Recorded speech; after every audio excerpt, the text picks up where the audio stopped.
Good morning and welcome back. मैं हूं सचिन रावल और फिर से मैं आप सबका स्वागत कर रहा हूं वेदांत इंटरनेशनल स्कूल में।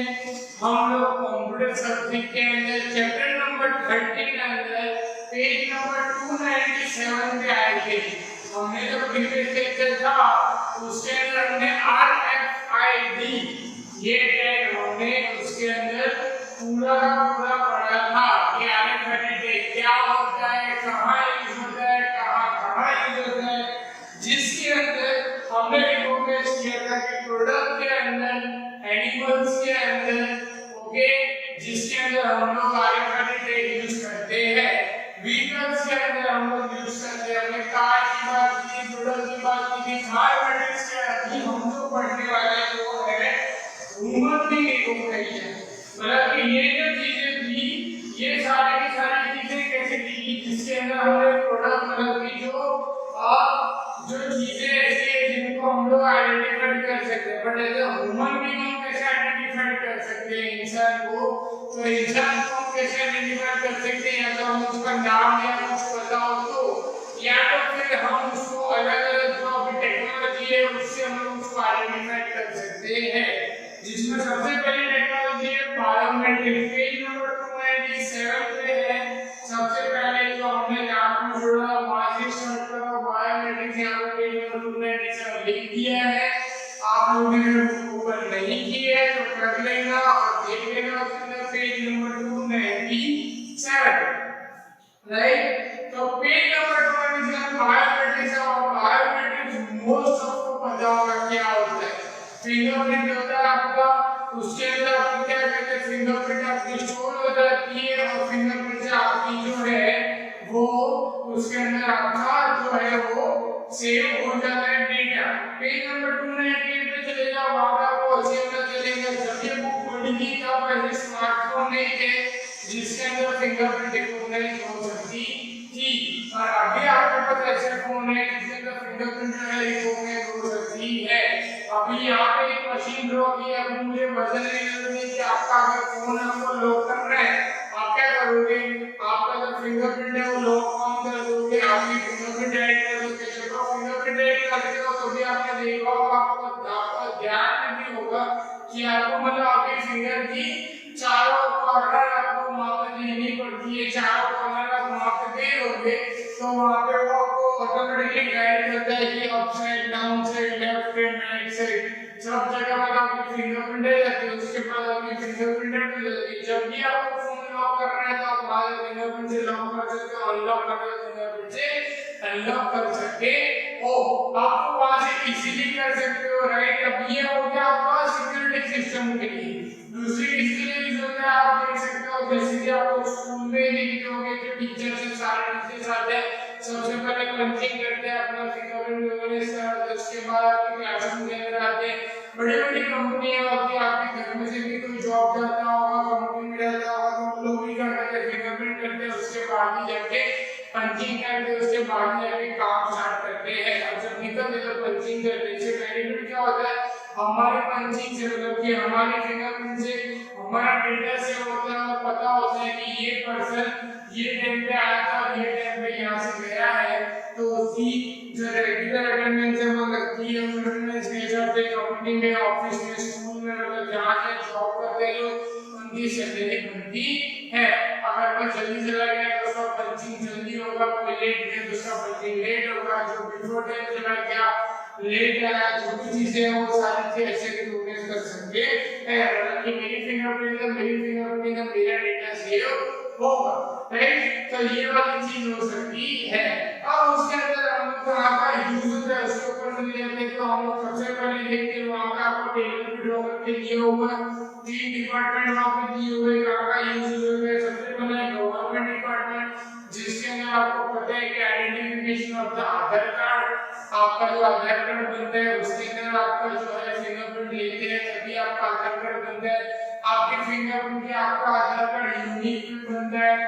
आपकी फिंगरप्रिंट से आपको लोग पहचान मतलब कि कहीं भी कंपनी में पहचान पाएंगे कि हाँ ये फिंगरप्रिंट है। तो तो यही पर्सन होगा, आपकी फिंगरप्रिंट लगने से सीधा आपका आधार कार्ड जो है वो आ जाएगा, मतलब कि आपके आधार कार्ड से आपकी डिटेल्स आ जाएगी, आपकी केवाईसी हो जाएगी। आपको भी ये चीज पता है केवाईसी बात हम आगे ऑलरेडी कर चुके हैं। उसके बाद अभी जो रेशन कार्ड बनते हैं उसके अंदर अगर आपके रेशन कार्ड बनाने गए हो कम्युनिकेशन, तो आपको पता होगा कि रेशन कार्ड जब भी बनता है तो रेशन कार्ड के अंदर भी फिंगरप्रिंट लॉक जो है वो लगता है और फिंगरप्रिंट से वो रिकॉग्नाइज होता है, मतलब कि फिंगरप्रिंट से ही आपके रेशन कार्ड की एंट्री होती है। बीपीएल कार्ड अगर किसी ने बनाया तो बीपीएल कार्ड के अंदर भी ऐसा ही होता है। उसके बाद आप लोग लाइसेंस बनाने गए होगे, अभी तो नहीं गए होगे, पर लाइसेंस बनाने जब भी जाओगे तो लाइसेंस बनाने के लिए भी आपको वहां पे फिंगरप्रिंट अपनी देनी पड़ती है, डिटेल साइन करनी पड़ती है, आपको फोटो खींचना पड़ता है, सब जाके आपका ड्राइविंग लाइसेंस बनता है। तभी आपको फिंगरप्रिंट की जरूरत पड़ती है। ओके, उसके बाद ये वायर या डिस्ट्रीब्यूशन, उसके बाद ये पासपोर्ट है, वेलफेयर के अंदर यूज होता है, मतलब कि अगर वेलफेयर डिपार्टमेंट है उसके अंदर, मतलब गवर्नमेंट के डिपार्टमेंट के अंदर वहां पे यूज होता है। उसके बाद है पासपोर्ट, मतलब कि जब आप पासपोर्ट बनाओगे तो पासपोर्ट के अंदर भी आपको कंपल्सरी फिंगरप्रिंट देनी पड़ती है।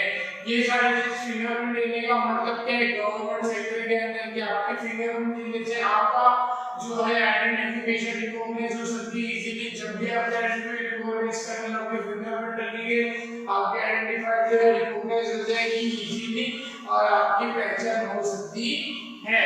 ओके, उसके बाद आप फॉरेंसिक में चले जाते हैं। फॉरेंसिक में बताने की जरूरत नहीं है, फॉरेंसिक का नाम सुन के आपको पता चल गया होगा कि फॉरेंसिक में किस लिए यूज होता है। सबसे पहले क्रिमिनल को आइडेंटिफाई करने के लिए यूज होता है, क्रिमिनल जो उसका डेटा सेव करने के लिए, जिसने भी अगर कोई गुनाह किया है उसको पुलिस लेके उसकी फिंगरप्रिंट लेने से क्या हो जाएगा, उसके हिसाब से उसका डेटा बन जाएगा कि इसने कोई ना कोई क्रिमिनल रिकॉर्ड किया हुआ है।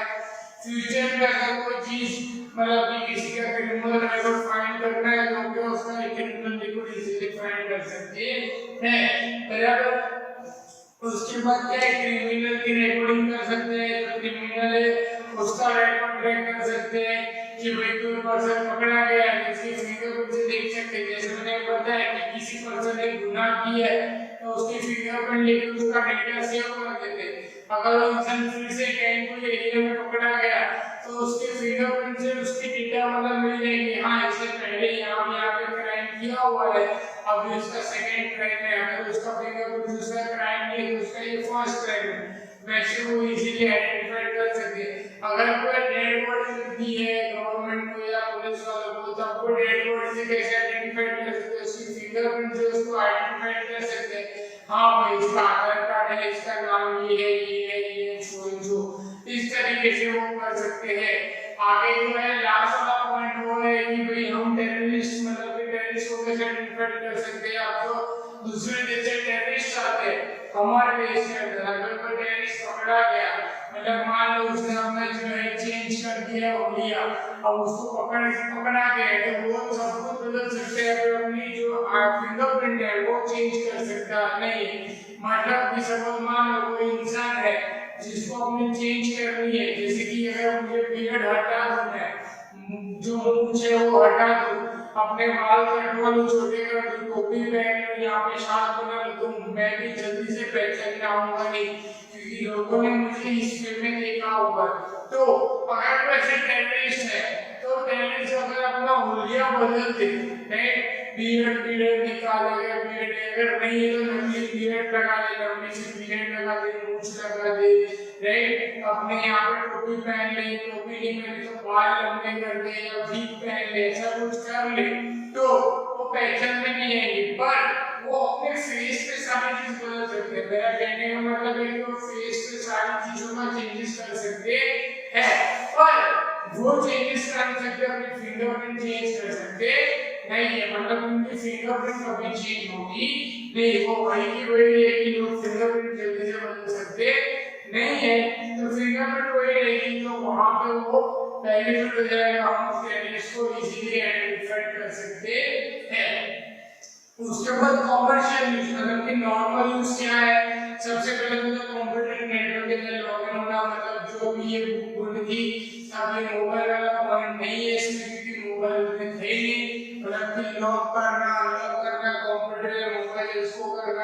फिर अपना डेटा सेव रखा है, इलेक्ट्रॉनिक डेटा सेव मतलब कि जो भी अपने मोबाइल के अंदर डेटा है, अपने कॉन्टैक्ट्स, अपने मैसेज, अपने फोटोज, अपने वीडियो, सारी चीजें उसको सेव रखना।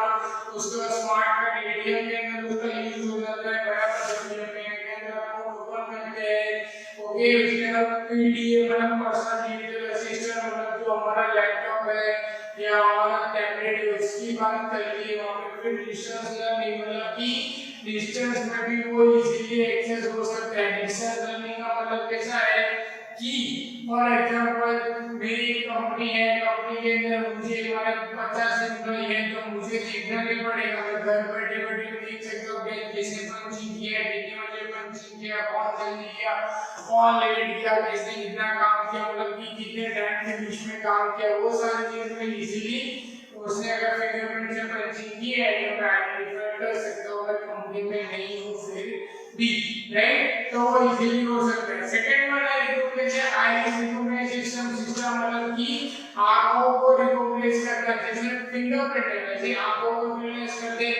आईरिस रिकॉग्निशन सिस्टम बहुत कम जगह होती है, मतलब आपने भी देखा होगा, सब जगह नहीं है। फिंगरप्रिंट है वो सस्ती मिलती है मशीन, इसलिए सब जगह होती है। आईरिस की मशीन सस्ती मिलती है तो बहुत कम जगह होती है, पर उसके लिए क्या है कि आंखों का यूज हो सकता है इजीली।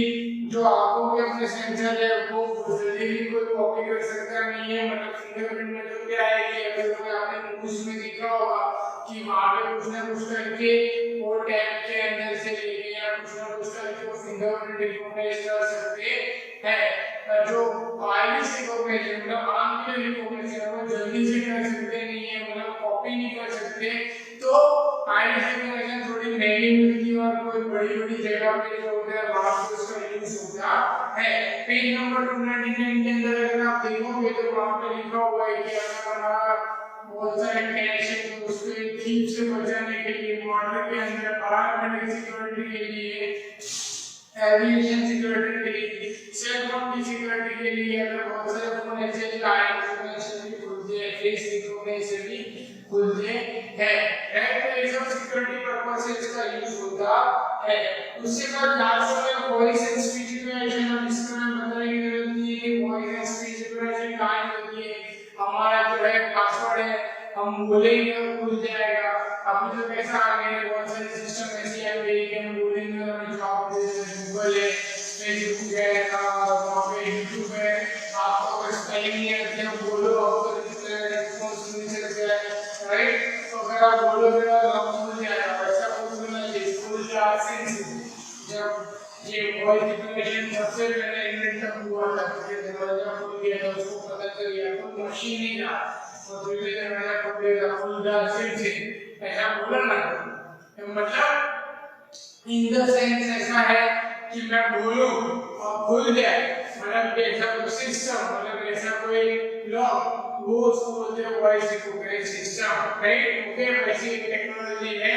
उसके बाद हम आ जाते हैं वहां से पेज नंबर 300 के ऊपर, जहां पे हम लोग सीखेंगे जीपीएस। अब ये ऐसा टॉपिक है जो हमने पहले कर चुके हैं, इसलिए मैं इसके अंदर लॉन्ग नहीं है, आपको मैं शॉर्ट में बता रहा हूँ। जीपीएस मतलब कि ग्लोबल पोजीशन सिस्टम, जिसके अंदर हम लोग क्या कर सकते हैं, जीपीएस की तरह इजीली हम लोग ट्रैक कर सकते हैं। ओके, सब चीजों को हम लोग इजीली फाइंड कर सकते हैं। इसका यूज कहाँ होता है, सबसे पहले पेज नंबर 301 पे चले जाओ, वहां देखो सबसे पहले इसका एग्रीकल्चर के अंदर यूज होता है, मतलब कि कोई खेती वाली जमीन है तो कितनी जमीन है, कितने एरिया में है, ये सारी जगह हम लोग इजीली जीपीएस से देख सकते हैं। डिजास्टर मैनेजमेंट मतलब कि सपोज कोई इंसान गुम हो गया है बेचारा, तो उसको फाइंड करना है, जैसे हम लोग सीधे आरएफआईडी में देखा था एनिमल ट्रैकिंग, जो हमने बात की थी, यहाँ पे ये कलर का बैच होता है, तो वो सब चीजें कैसे पॉसिबल होती है, जीपीएस मतलब कि जीपीएस लगा होता है। तो अभी मेरा फोन गुम हो गया, मेरे फोन में जीपीएस ऑन है, अगर मेरा फोन सही जगह पर, मतलब इसको मिला नहीं, इसने चोरी नहीं किया है, कहीं पे गिर गया है, राइट, तो उसको मैं जीपीएस से ट्रैकिंग करके मैं ढूंढ सकता हूँ। मिलिट्री के अंदर वो बहुत अच्छे से यूज होता है यहाँ पे कि जीपीएस ट्रैकिंग से वो एक दूसरे की लोकेशन फाइंड कर सकते हैं, जीपीएस से वो लोग इजीली वहाँ पे जा सकते हैं। फिर ट्रैकिंग का डिलीवरी ऑफ द शिपमेंट, मतलब आपको जो प्रोडक्ट मंगाया है, अमेज़न नंबर वहां पे आपको ट्रैकिंग नंबर दिया होगा, वो ट्रैकिंग नंबर आप डालोगे, आपका पूरे ट्रैक रहेगा, आपको एक्सेल दिखा होगा कि यहाँ से यहाँ पे गया, यहाँ से यहाँ गया, यहाँ से यहाँ गया, आपको मिल जाएगा। ट्रैकिंग की पूरी लिस्ट आ जाएगी। उसके बाद ये रिकवरी स्टोरेज प्रॉपर्टी मतलब कि अगर मेरा फोन जिसने पता है कि वो गुम हो गया है, इसको मिला है, अगर दे दिया अच्छी जगह पर अच्छा बंदा होगा तो वो दे भी देते हैं, ऐसे तो नहीं देते। पर अगर किसी ने मेरे को गुम हो गया, अगर मैंने दे दिया किसी का मेरा फोन किसी ने पुलिस ने जमा करवा दिया तो मैं ये रिकॉग्नाइज कर सकता हूँ विद सिक्योरिटी। जीपीएस के मुझे पता चल जाएगा यहाँ पे है, यहाँ पे नहीं है। ओके, तो ये सारी चीजें क्या है उसके अंदर यूज होती है जीपीएस के अंदर। ओके, इसके बाद पेज नंबर 302 पे है एनएएस नेटवर्क एड्रेस स्टोरेज। ये हम लोग सीखेंगे नेक्स्ट लेक्चर में। आज के लेक्चर में सीखा होगा, ब्रीफिंग कर लेते एक बार। हमने आज स्टार्टिंग में किया वुमन को रिकॉग्नाइज कैसे करते हैं। सबसे पहला है बायोमेट्रिक फिंगरप्रिंट रिकॉग्निशन, जिससे हम लोग क्या करते हैं अपने फिंगरप्रिंट देते हैं। उसका एक एडवांटेज ये भी है कि वो इजी है, सस्ता है, जल्दी से मिल जाता है, बहुत चीज कॉस्ट मिल जाता है। पर डिसएडवांटेज क्या है कि वो कोई भी कॉपी कर सकता है, मतलब कि अगर कोई इंसान है उसका कॉपी करना है तो आपने मूवी जैसे देखा होगा वो फिर है। दूसरा हमने क्या सीखा था उसमें आई रिकॉग्निशन, मतलब आंखों से स्कैन करना, जिसके अंदर हमने आंखों से स्कैन कर सकते हैं, जो इजीली चोरी नहीं होता है पर थोड़ा महंगा होता है। फिर वॉइस रिकॉग्निशन, जिसके अंदर मैं एग्जांपल बताना भूल गया, आपने इसका एग्जांपल वॉइस रिकॉग्निशन का सबसे एग्जांपल बेस्ट देखा होगा, जो मूवी आपने देखी होगी वो है शिवाजी द बॉस। आपने देखा होगा वो मूवी, जिसके अंदर उसका लैपटॉप होता है, राइट, रजनीकांत का जो लैपटॉप होता है उसके अंदर वो बोलता है, तभी वो लैपटॉप खुलता है, आपको उसकी आवाज नहीं मिलती है, मतलब कि इंटरनेट पासवर्ड नहीं मिलता तो सारा डेटा डिलीट हो जाता है। तो ऐसे में अपना डेटा सिक्योर कर सकते हो वॉइस रिकॉग्निशन से भी। ओके, अगर इंग्लिश मूवी आप लोग देखते हो तो आपको पता ही होगा कि हॉलीवुड की जो मूवी है उसके अंदर बहुत सारी चीजों में ये सारी चीजें दिखाई है, राइट। तो किसी के एडवांटेज है, किसी के डिसएडवांटेज है, ऐसी चीज हो सकती है। ये हमने जो उसका हमने इसका जीपीएस, जिसके बारे में हम ऑलरेडी आगे लेक्चर में बहुत सारी बातें कर चुके हैं। जीपीएस से आप फाइंड कर सकते हैं जो आगे मिलता है, एग्रीकल्चर में यूज होता है, जो हमने सीखा एग्रीकल्चर के अंदर हमने देखा, मिलिट्री के अंदर देखा, बिजनेस मैनेजमेंट के अंदर देखा, ट्रेनिंग के लिए देखा, एंड इकोनॉमिक लॉस डेटा मतलब कि व्यवस्था हमारी जो प्रॉपर्टी है वो सोलर प्रॉपर्टी के बारे में हमने देखा। उसके सेम बहुत सारे विषय थे जो आपको बहुत सारे पहले से ही पता है। जीपीएस के बारे में बहुत सारी बातें की थी, मैं इसको लंबा खींचना नहीं है। यहाँ पे चैप्टर नंबर 30 खत्म हुआ है। अभी बहुत सारा टॉपिक चैप्टर नंबर 30 में, इसलिए मैंने ये वाला जो टॉपिक है थोड़ा जल्दी से ले लिया। अब हम जो नेक्स्ट है वो है एनएएस, हम जो नेक्स्ट चैप्टर में सीखेंगे। उसके साथ और 2 लेक्चर होंगे, फिर हमारा चैप्टर नंबर 30 होपफुली मुझे ऐसा लगता है कि खत्म हो जाना चाहिए, खत्म हो जाएगा। उसके बाद जो चैप्टर है वो छोटे-छोटे चैप्टर है वो जल्दी से खत्म हो जाएंगे। तब तक आपको थियरी को पढ़ते रहो। अगर ये जो पॉइंट जो हुए इसमें आपको कोई प्रॉब्लम हो तो आप लोगों को नोट डाउन करते रहना। जब भी डाउट्स में लेक्चर हो या कोई प्रॉब्लम हो तो आप लोग यहाँ पे बोल सकते हो मुझे। Okay, clear? तब तक के लिए आप आगे सब्जेक्ट पढ़ते रहो, एग्जाम नजदीक आ रही है, तैयारी करते रहो। मिलते हैं, गुड बाय।